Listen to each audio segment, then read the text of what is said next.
Myself Manish Joshi, welcome all of you on my YouTube channel.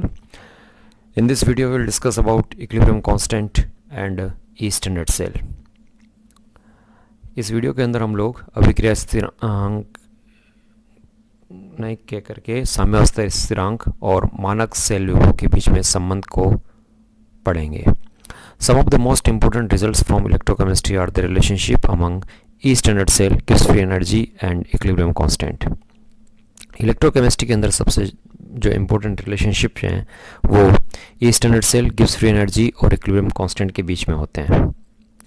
The measurement of cell EMF gives you yet another way of calculating equilibrium constants combining several equation. Cell EMF जो है उसकी help से हम लोग equilibrium constant को calculate कर सकते हैं. Combining several equation we obtain, उन सारी रिएक्शन को कंबाइन करके जो हमें प्राप्त होती है. E standard cell is equals to 2.303 RT upon NF log K.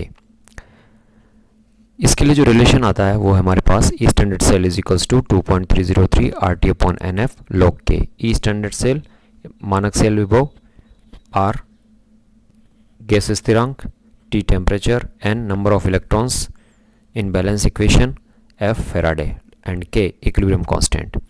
Now the question is that how this relation come, ये रिलेशन कहाँ से आया. This relation comes from Nernst equation. E cell is equals to E standard cell minus 2.303 RT upon NF log K. When cell present at equilibrium, we know that there is no flow of current. Why?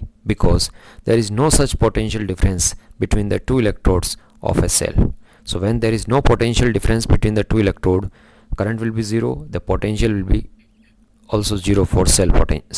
So the cell potential value is zero there. So this relation comes E standard cell is equals to 2.303 RT upon NF log K. Now all these circled units are constant.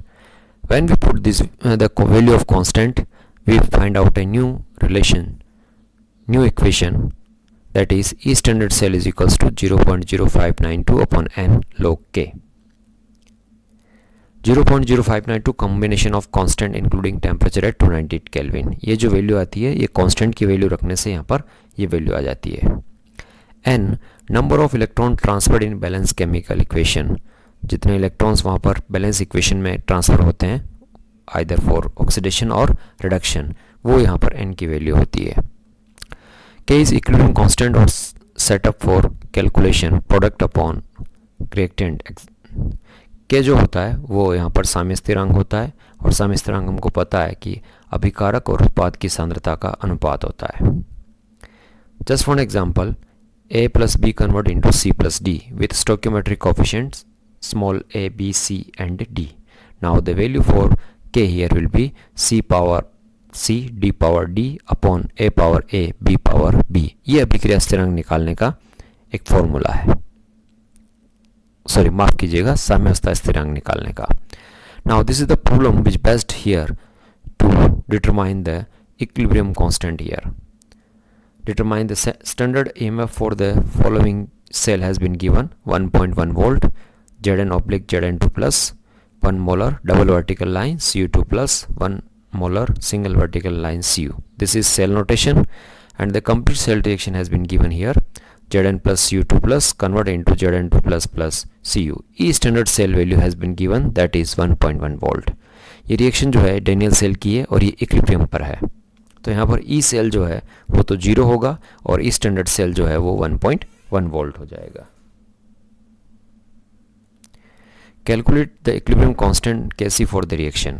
इस reaction के लिए equilibrium constant निकालना है. E standard cell is equals to 0.0592 upon N log K. Note N is equals to 2, क्योंकि यहाँ पर इस reaction के अंदर जो बैलेंस इक्वेशन के अंदर जो इलेक्ट्रॉन का एक्सचेंज हो रहा है वो 2 है.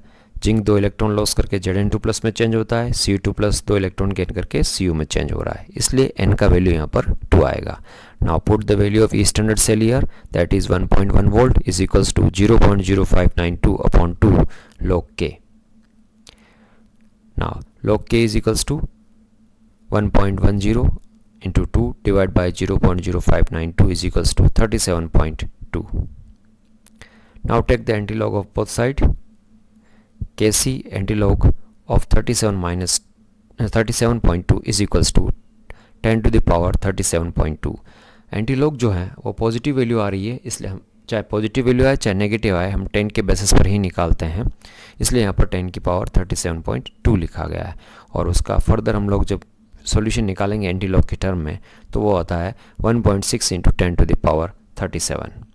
इस तरीके से हम लोग केसी की वैल्यू निकाल सकते हैं। The number of significant figure in the answer equal the number of decimal places in 37.2 that is 1। thus kc is equals to 2 into 10 raised to power 10 to the power 37।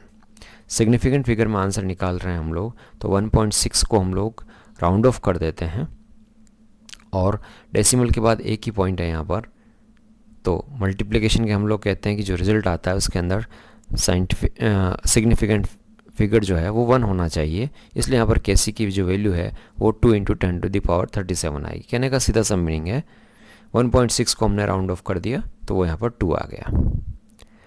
Now relation between EMF and Gibbs free energy. The cell potential is related to Gibbs free energy change. Cell potential जो होता है वो Gibbs free energy change से related होता है।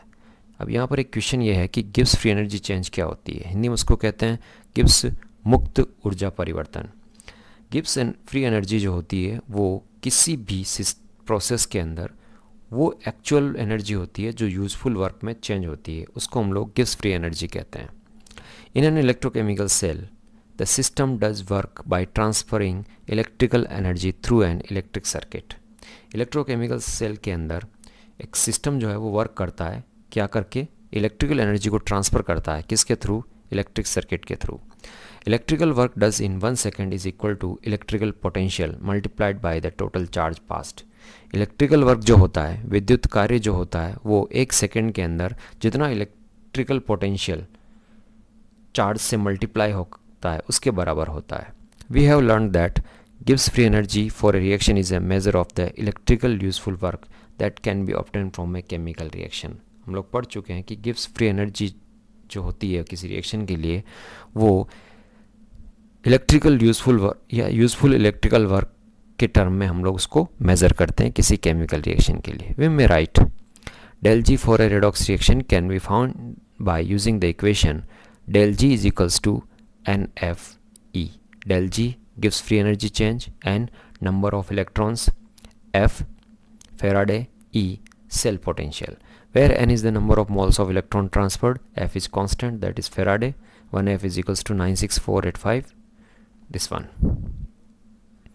Under standard condition, the del G standard is equals to NFE standard cell.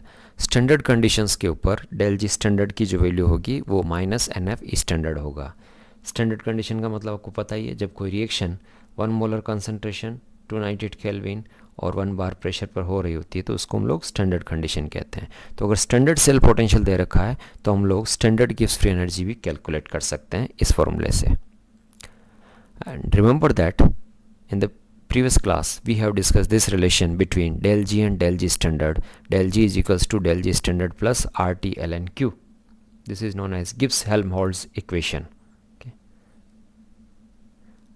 And we know that at equilibrium del G is equals to 0, so del G standard is equals to minus RT ln K. Again K or Q they are considered in the terms of equilibrium constant. Thank you so much.